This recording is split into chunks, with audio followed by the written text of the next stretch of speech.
Então, meu, ó o Matheus. E hoje, galera.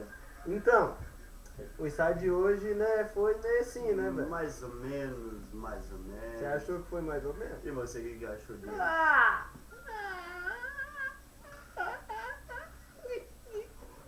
Até que foi bom. Foi? Mentira, mais ou menos. Mais ou menos. Mais ou menos. O ensaio de hoje foi um pouco complicado, né? Até porque o Matheus chegou aqui bem no horário de jantar.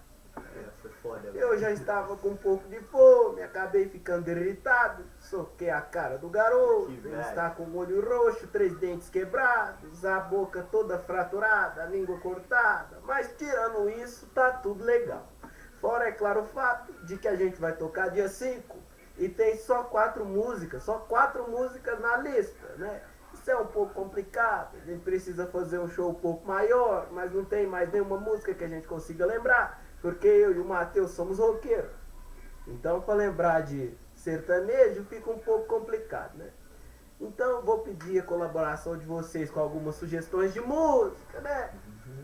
Também vou pedir uma certa ajuda, um certo, né? Como é que eu vou dizer isso, né? Eu vou pedir para vocês relevarem a qualidade do vídeo, que não está muito boa, devido ao fato de que, né, a câmera é ruim, né? Às vezes vocês vão dizer que o vídeo ficou ruim pra caralho, Mas ficou né? mesmo, Mas cara. ficou mesmo, Ficou mas a ruim pra gente vai caralho. melhorar, vai comprar a câmera um pouco melhor.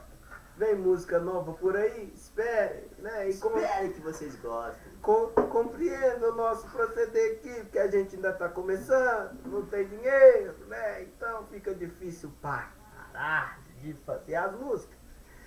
Mas tirando isso, tá tudo legal. Obrigado. Compreenda. Valeu aí, meu Valeu. povo. Mua.